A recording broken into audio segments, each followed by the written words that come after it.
A little bit more receiver news here. Well, the Rams are going to release Cooper Kupp after the start of the new league year, assuming that no trade materializes. Now, we've seen this before where the Jaguars were moving on from Christian Kirk. Other teams saw, and they offered a 7th-round draft pick for Christian Kirk and brought him into Houston. That happened. Maybe somebody will reach out and offer something nominal to the Los Angeles Rams for Cooper Kupp. We'll see whether that happens. But either way, if there's not a team that trades for him, by this week, they will move on from him. They will release him. The legend of Cooper Kupp in L.A., a tremendous run, is coming to an end, and it'll officially be over one way or another this week with a release or a trade. All right. Adam, we've seen deals for Sam Darnold. We've seen deal for Justin Fields. What can you tell us about the conversations being had around the remaining free agent quarterbacks? Well, we've got some openings right now, and they center in Pittsburgh and New York, the Steelers and Giants. And the two men who basically are in play in both places are Aaron Rodgers and Russell Wilson. Now, the Steelers have been talking to Aaron Rodgers, who has emerged as a candidate for the Steelers' quarterback job, succeeding Russell Wilson and Justin Fields, who signed with the New York Jets. So in a way, the Jets and Steelers can wind up trading quarterbacks unofficially. But Rodgers is mulling what he wants to do. Always unpredictable, never know exactly what he's thinking, what he's going to do. But he's got options here, as does Russell Wilson, as he continues to sift through what he wants to do here. He's been talking to the Steelers, he's been talking to the Giants, and somehow it feels like those two quarterbacks may be unofficially intertwined here.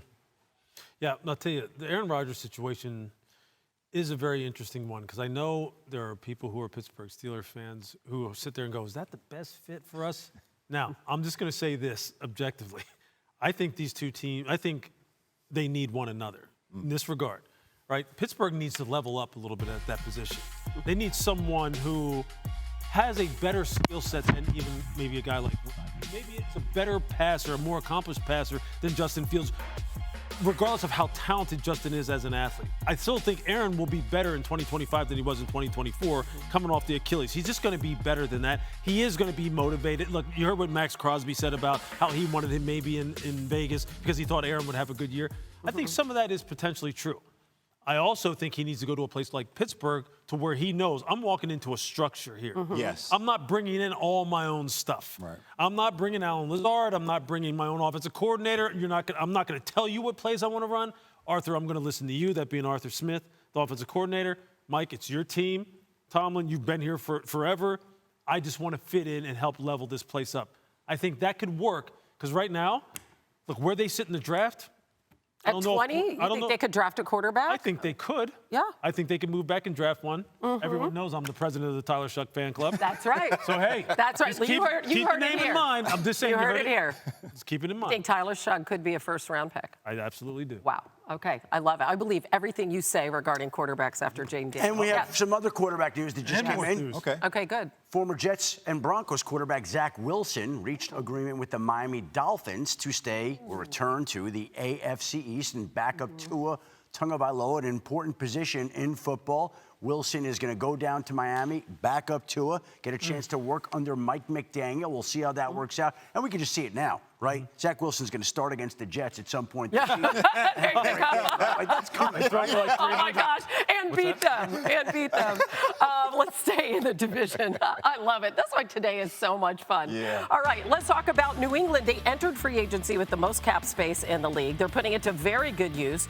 Cornerback Carlton Davis gets a 3-year, $60 million deal. He was a big part of the Lions' success, as you know, last season. And a Pro Bowl linebacker, Harold Landry, reuniting with his former Titans coach, Mike Vrabel, on a 3-year, $43.5 million contract.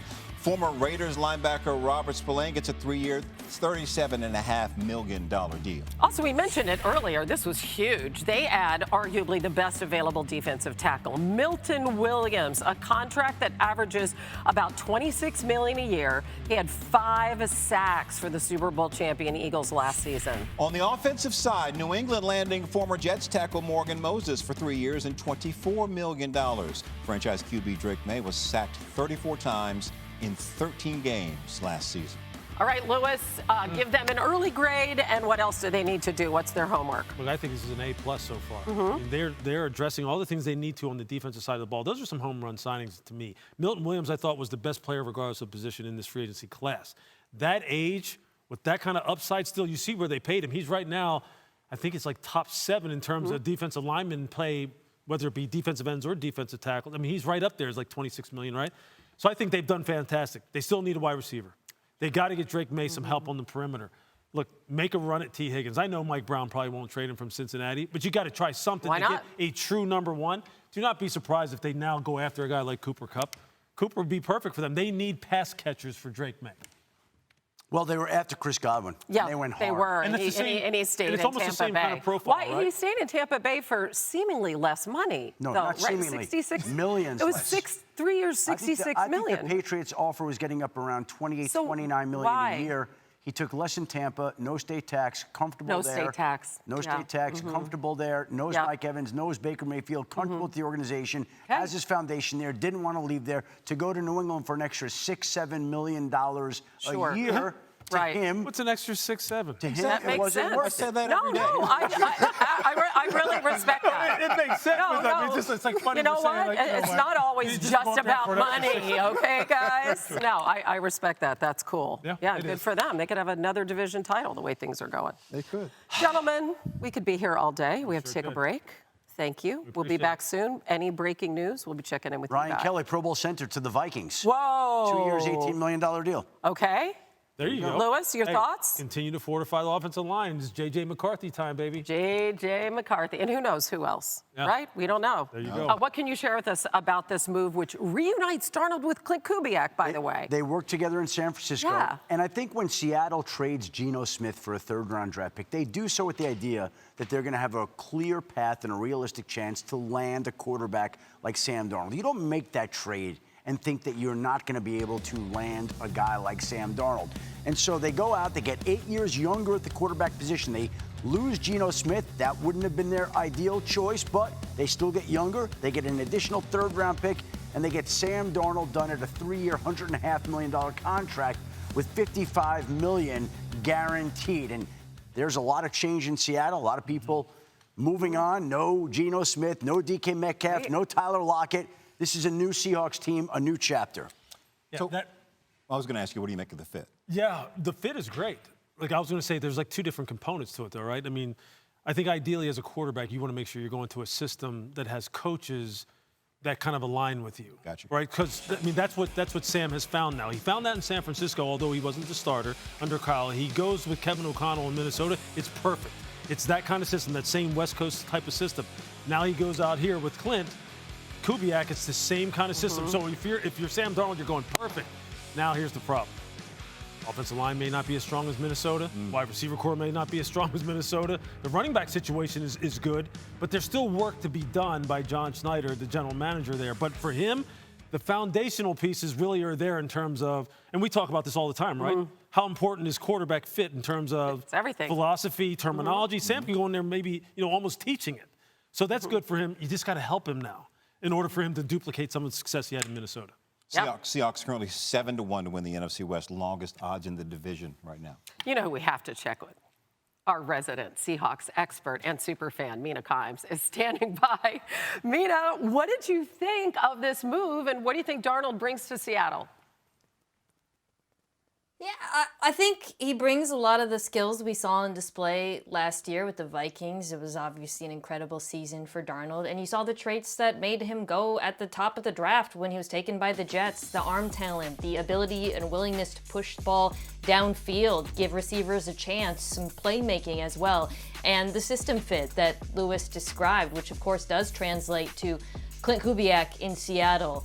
I do think you also saw, particularly in the final 2 games of the season, that he is a quarterback who does struggle at times with pressure, and that is deeply concerning to me because he goes to a Seahawks team that I believe has one of the worst interior offensive line situations in the NFL. For the Seahawks to get the sort of upside out of him that I think they believe they can get relative to Geno Smith, they must improve the offensive line. I mean, there are obviously needs at receiver now. I would argue even tight end. But because of this particular quarterback that they are betting on, if they do not improve the interior offensive line, this is going to be dead in the water. So that's the mandate now for Seattle. Exactly. You have to figure that they diagnosed those last 2 games, that they're going to do whatever they do to rectify that situation. But they have a lot of work to do in that regard for a team that hasn't won a playoff game since 2019. Right, Mina, we'll back with you in just a sec. Yeah, Darnold, Hannah, not the only quarterback domino to fall today. Schefter reporting Justin Fields is getting a 2-year, $40 million deal from the Jets, $30 million guaranteed. He leaves Pittsburgh and reunites with his former Ohio State teammate, receiver Garrett Wilson. New York had released Aaron Rodgers. So, Adam, why did this deal make sense for both sides in New York? Well, you've got a situation here where the longer it went on that Justin Fields wasn't signing with Pittsburgh when Pittsburgh was trying to sign him, and you're seeing players across the league re-sign with teams, but Justin Fields is not re-signing. And not only is he not re-signing, he's in Dubai this morning in a Drinking coffee shop, posting pictures of that, right? So he wasn't stressed about free agency at all. He was on vacation. And I think when you look at why he would have chosen New York and not Pittsburgh, I think the fact of the matter is Pittsburgh did bench him last year. New York had a new head coach, a new GM, a new front office, and clearly they demonstrated that they wanted Justin Fields in New York. And so the deal gets done here. 2 years, $40 million, $30 guaranteed. Yeah, this is a big opportunity for him. Sure is. Low risk for the Jets. You always talk about fit. Obviously, Aaron Glenn's the head coach, but their new offensive coordinator was the passing game coordinator for the Lions, Tanner Engstrand. So walk me through this fit. How do you see it going for Fields? Well, think about what, Detroit tried to accomplish from an offensive perspective, right? They had to be strong up front on the offensive line. Many people feel as though the Jets' offensive line 1 through 5, minus Morgan Moses, who isn't there anymore, was personnel-wise a pretty darn good offensive line. They just didn't play well together. So he has to get that unit to play better first and foremost. Design a quarterback run game for Justin Fields to take advantage of his skill set. He's not Jared Goff. He's going to be an RPO type of guy, lots of quarterback design powers and counters. Take advantage of it, but you have to make sure this group of 5 up front is solid. And then as far as the passing game is concerned, the play-action passing game in particular, make sure you grow and cultivate and nourish that relationship that he has with Garrett Wilson. Right. Garrett Wilson was someone, look, I can tell you, I talked to these people this offseason, remember? Okay. So Tell us, fill us in. I know this. Garrett's happiness, Garrett's desire to remain a Jet is important to them. Just like it was on the defensive side with a young man named Jamie Sherwood, who they wound up re-signing. Garrett's 25 years old, one of the most dynamic wide receivers in the NFL.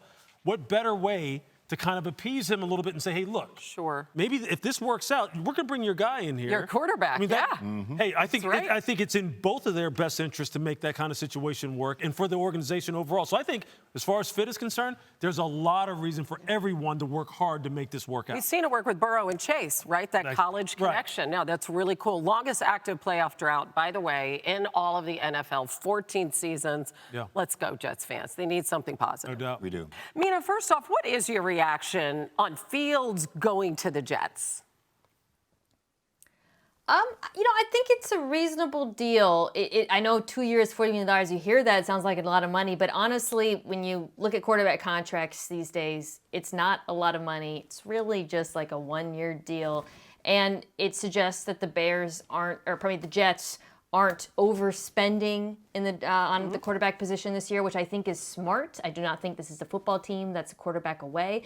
As far as the player that they're getting in Fields, I think you saw some improvement last year in Pittsburgh in terms of taking fewer sacks, getting the ball out a little bit quicker. What I would like to see with the Jets this year and their new offensive coordinator, Tanner Engstrand, is some of that aggression we saw earlier in his career, both as a runner, designed QB runs should be a big part of this offense, and pushing the ball downfield. He has a big arm, and I would love to see that connection with Garrett Wilson, maybe some shot plays off of play action, to get a little bit more, I think, of the big play ability you saw earlier in Fields' career. Yeah, you mentioned their new OC. He was the Lions passing game coordinator last year. Comes aboard along with Aaron Glenn. All right, you referenced the Bears moments ago. They are top of mind, Mina. Obviously, they had their quarterback in Caleb Williams, but they needed guys to protect him, and today they landed the top center available, former Falcon Drew Dahlman. They also traded for guards Joe Tooney and Jonah Jackson. Williams, as you'll recall, was sacked a league-high 68 times last year. What do you make of the pieces that Chicago is putting around him? I really like the emphasis that the Bears have placed on protection on the interior of that offensive line. Ben Johnson comes from Detroit, a team whose success over the last few years really was built inside out with that offensive line, which became one of the, if not the best in football at points, behind maybe the Philadelphia Eagles. But this was an issue last year. I thought there was too much on Caleb's shoulders, so I love the idea of them bringing in a veteran center who can help set protections, who's a good run blocker. I'll be interested to see if the signing sort of signals that they are going to have more of a zone run game, which is what Dalton did in Atlanta, and if they bring in any backs, perhaps in the draft in that regard. But overall, I do like this. These are smart signings and really much needed based on what we saw last year. Yeah, Tooney, as we know, great experience there with the Chiefs and can be versatile if needed. Lots of moves for the Bears, and they had the most cap room of anybody. I'm wondering what, so far, your favorite moves are around the league since noon today. Yeah, I'll just throw out a few. First of all, really like, this was over the weekend, Davante Adams to the Rams. 2 years, $46 million, 26 guaranteed. Really a continuation of a theme, which is that the Rams are very much all in on this season with Matthew Stafford after giving him a little bit more money. Fills that X-receiver need in this offense. Very different role from what Cooper Kupp did, much more working outside the numbers, the red zone. Odell Beckham Jr., think about him on the Super Bowl run, Demarcus Robinson. And Adams still has a lot of juice, and I love the pairing of him with Matthew Stafford, an aggressive quarterback. This one was not today, but Ronnie Stanley returning to the Ravens looks even better today as we've seen some of these tackle deals come in. 3 years, $60 million. Honestly, is downright reasonable for one of the better tackles in football, who was really good last year and perhaps more importantly, healthy, played the entire season. So a pivotal part of that Ravens offense, which was just fantastic. And then one more offensive line deal I'll throw out. Just saw the Minnesota Vikings signed Ryan Kelly, the center from the Colts, to a 2-year deal. I believe I saw $18 million. That was a real need for them, the interior of the offensive line, a big part of why they couldn't run the ball, quite frankly. So I think shoring that up with a veteran center, hopefully he's healthy, is a good signing for them. Yeah, especially with J.J. McCarthy beginning his career there. Who knows if Daniel Jones will stay and what else that's going to look like at quarterback. Cleveland's acquisition of Pickett mean for the Browns' draft plans at number 2? I don't think it impacts them at number 2. I think that they trade for Kenny Pickett because they like Kenny Pickett. I still wouldn't be surprised if they added another quarterback via free agency, whether that's Joe Flacco, whether that's waiting it out on Kirk Cousins, who Atlanta won't let out right now, but nobody believes he's going to play there again. There are some options out there, and we'll see which one finds his way to Cleveland. But I think that the Browns recognized a quarterback who was a former first-round draft pick that they figured it was worth taking a flyer on. Why not? He was a former first-round draft pick. He's costing you a 5th-round draft pick and one of your backup quarterbacks. Take the chance. If he turns into the type of player that many people thought he could be, then you hit. If not, then you have another backup quarterback. It's not the worst gamble in the world. Yeah, this makes it all kinds of interesting. If they add another veteran on top of him, then you have Deshaun. Then there's the wild card of, well, do they wind up picking a quarterback in the draft?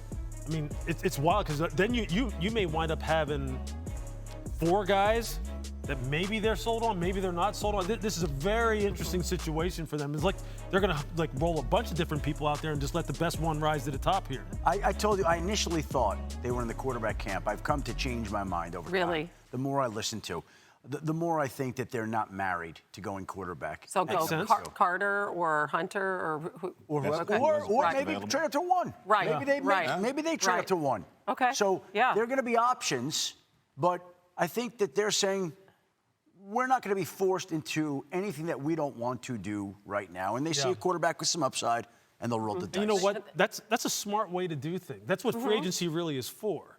Is to theoretically have you try and fill as many needs as possible so the draft just comes to you organically. Yeah. Not like some teams who say, hey, look, you know what? We're just going to fill needs in the draft. Not a wise choice. They still love Flacco there, by the way. Right? That was really cool. That was a really cool marriage there. Got him into the playoffs. All right, another big move today. Please explain this. Okay, the Texans dealing 5-time Pro Bowl left tackle Laremy Tunsil to the Commanders for a package of picks. 30-year-old Tunsil made his 3rd straight Pro Bowl last season. He has 2 years left on his deal. Schefter, why was Houston ready to move on? I think you mentioned the 2 years left on his deal. And And I think we saw the prices of offensive linemen rise today. And we have a player in Laremy Tunsil who's incredibly intelligent, has represented himself, and has always gotten extensions, and has a little bit of Trent Williams-itis, is always looking for a new contract. And I think the Texans said, our offensive line last year was not great. It's terrible. We want to improve that area, that room, that unit. And before we get into any sort of contract discussions with our veteran, who's been a Hall of Fame caliber player, we're going to send him out and get a whole bunch of draft pick compensation in return. They have the 25th pick. There are offensive tackles in this draft. I think the Texans feel like they can go get another offensive tackle. They have Titus Howard to play left tackle, a former first-round draft pick. And I think that they felt like it's the time to move on. Nick Caserio, the Texans GM from the Patriots camp, always better to move on a little bit ahead of time, even though you're moving on from a really good player. Let's bring Mina Kimes back in here. Mina, same question to you. Why was Houston ready to move on from Tunsil? I don't know. I find this puzzling straight up. I mean, this is an offensive line that was a disaster last year, but Tunsil was clearly the best player. Adam's point, they wanted to improve the offensive line, but they traded the one thing that was working. I mean, I understand having both the confidence to use those picks to pick offensive linemen and perhaps, the flexibility that they'll get from that, not having to give an extension down the road. I think what concerns me, though, is this was the single biggest problem with this football team, and it's a football team that won a playoff game. So to me, doesn't align with the timeline of the team. So yeah, I'll be honest, I was pretty befuddled by this one from the perspective of the Houston Texans, especially since we saw how the rest of that offensive line played throughout the entire season, but notably in the postseason as well.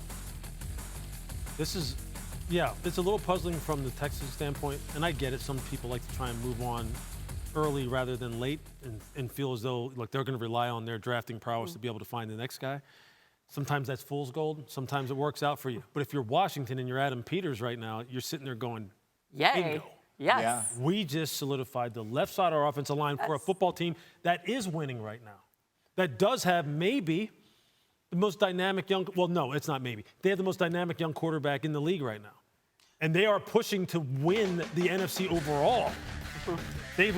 Not just the division, right? Laremy Tunsil, continue to add defensive help.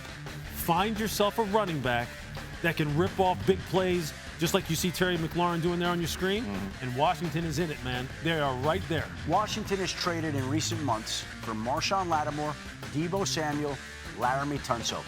If Jaden Daniels hadn't been the type of player that he turned out to be, I don't know that they would have been as aggressive in every one of these situations. But because he gives them an opportunity to win now, they're trying to seize it. They're acquiring veteran, proven players, and they're going to hope that these guys pan out for Washington the way they have in previous places. You would think a lot of these guys also are going, Washington with Jaden? I'm sure. going. That's right. Send me there. Sign me up. His power right now is, you really can't measure it. And by the way, think about this. That may be the most incredible thing that Jaden Daniels has done. In addition to playing, we now have people who say, we want to go play for the Washington Commanders. Yeah. Complete change. That's cool. Complete sea change. In a single season.